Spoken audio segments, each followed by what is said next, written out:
Let's see together how to deal with fire and heat effects. Okay, so in this image here from Alessandro, former student, here we have a fireplace, and here you can see there is a group with fire with a mask, and here we have a photo of fire. If we put this in normal opacity 100%, you can see this is a very simple photo we found on the internet. The only thing you need to care about is the perspective and about the surrounding. If the image is, with the black background, better. Otherwise, you need to mask it. If you are going to take your own photos, maybe you have a fireplace at home, I suggest you to put the camera on a tripod and lower the exposure value, so everything around fire will be enough dark anyway to save you sometimes when you have to put the photo on top of your render, and you don't have to cut it out perfectly then, just a quick mask as you can see here. Okay, and by the way, of course, fire is a light effect, so it goes in screen mode. Okay, and as you can see, it immediately match a lot better with the fireplace itself. As you can see, if we take away fire from here, we anyway have a little bit of a red light which comes from the 3D render directly. So what we have done, we knew that we were going to put some fire there, and so we put just a point light inside that place. Very weak, but as you can see, you can tell there is some red coming from there, from the inside. And so when we put the fire, it match a lot better, and that's it. And here we normally what we do is we go down a little bit, maybe with the opacity, because if we have some glass in front, we can simulate that the glass is basically making the fire a little bit darker.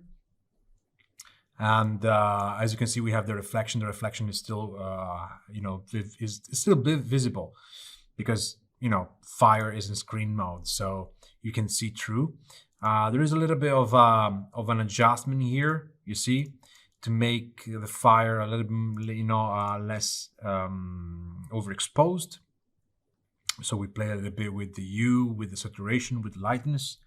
And if you need some way to improve this effect, you can search online for fire sparkles, and you can save the image. These are perfect. You see bright sparkles in front of a black background. And so if we put now this photo on top here, and of course this is going to be huge, so I'm going to scale it down immediately, rotate it, and put it there. And you can put in the same fireplace group if you have a fireplace group, or you can just put this in screen mode, and as you can see, you get only the sparks. And I suggest you to do something like this. So put the photo on top of the entire fireplace, and then mask, invert the mask, and then with the very small brush, you can just maybe you can squeeze it a little bit like this, and put it in this direction. And with the white color, you can start to make the sparkle visible only where it's close to the fire itself. Okay, something like this. And you can do a few tests, and if you feel like that the sparks are too visible and too strong, remember, you can always add a curve on top of them, and then contrast. See, contrast the result and stop where you think you have enough. Okay, and then I would go back in here and maybe brush this away a little bit with, I don't know, a little bit more of black, of course.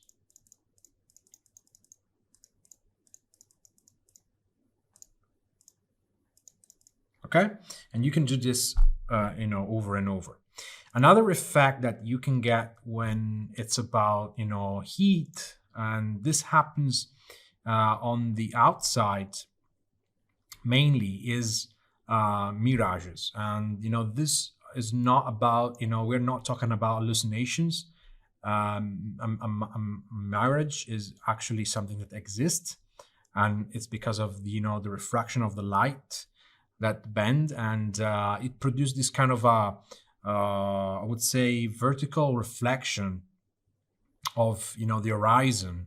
You see, when you look far away. And if I have to analyze a picture like this, I would say that the real thing, the real content of the photo, the object that actually exists, they are there, and they are still the same, but the reflection that this kind of heat effect produce is, I don't know, is like something that it looks like blurred, but like broken in small like pieces, like there's like glass on top of it.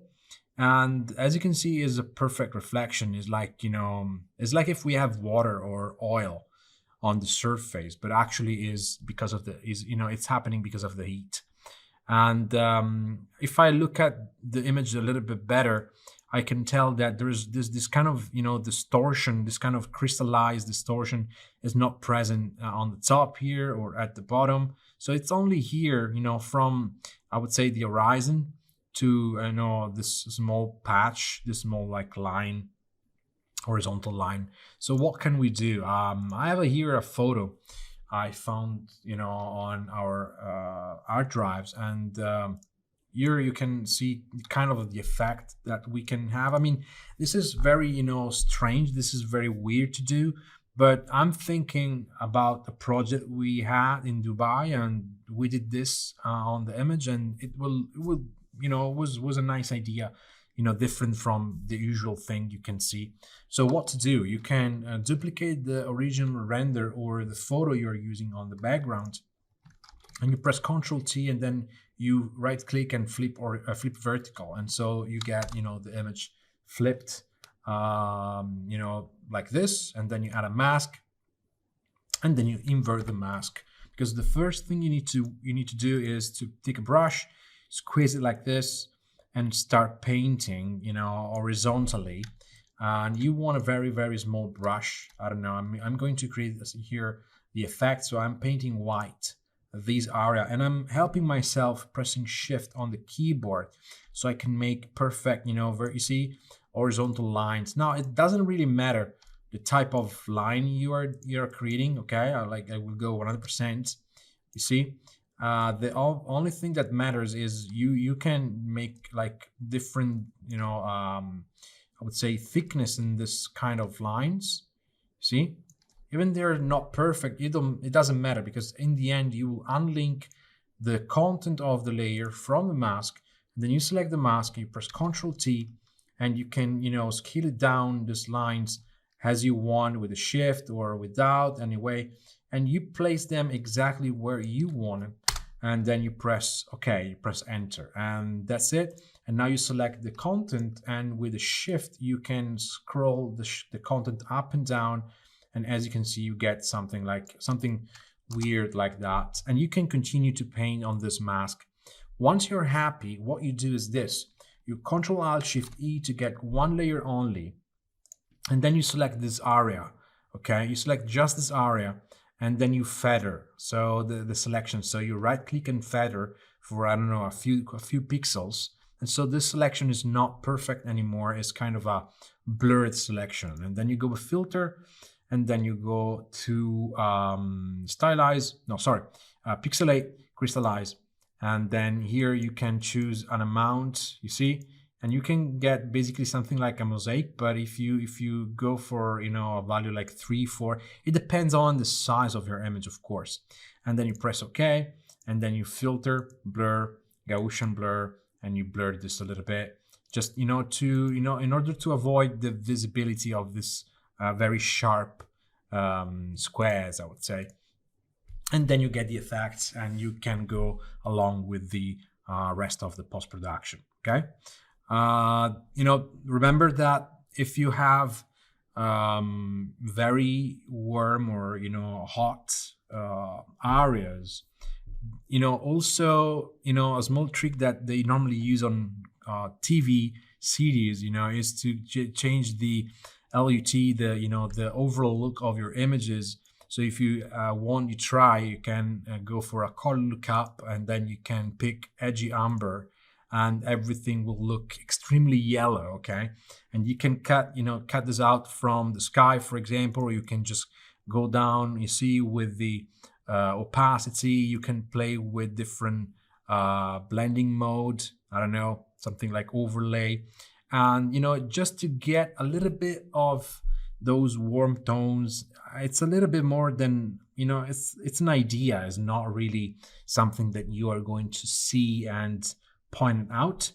At least it's not strong like you can see in something like CSI, Miami, or something like that. But at least we have something like that. Another thing that normally happens when you have a very dry image, a very hot image, is which is completely different than this effect, is a little bit, normally I see people doing this. They saturate the image, and they take the blue, sorry, take a curve, and increase the and bring up the dark point here, because it feels like that the camera probably can't keep it up at picking the right exposure, and so everything is kind of too bright. But it's sort of weird fake effect. So it's up to you. I mean, you need to find your way, and especially on images with an overcast look, or when you have a very strong sunlight, you can have a little bit of glow, I would say, coming from the sun.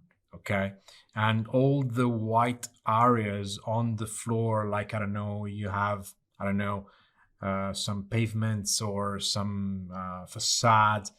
If you have a strong light, then those areas should be glowing, because you have the sun, the energy from the sun, so the energy from the light coming from the sun, and then you have a white surface, and plus 1 plus 1, you get the very overexposed area, and so you should see some glow.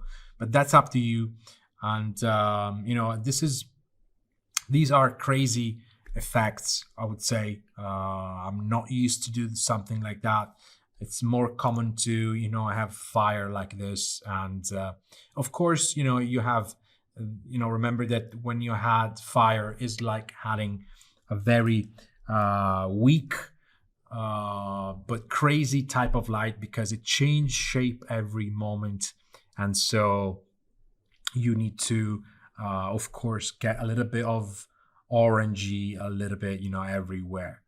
Remember that if you take a photo of fire, the shutter speed will completely change the look of the fire, because if the shutter speed, so the time that the camera takes, used to take a picture, if it's very fast, you will see a perfect flame, like frozen in time.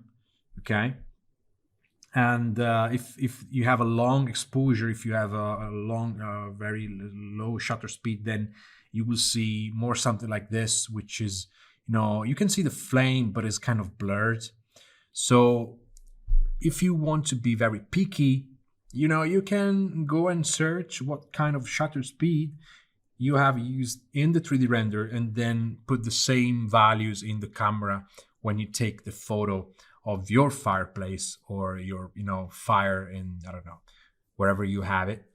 And so you can match actually the real effect that you will get if you had fire in the first place in the 3D render. Okay, so this is it. And if you have more questions about fire, we can see them in the webinar.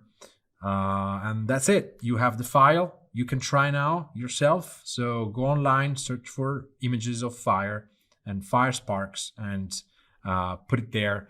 instead of the one I have.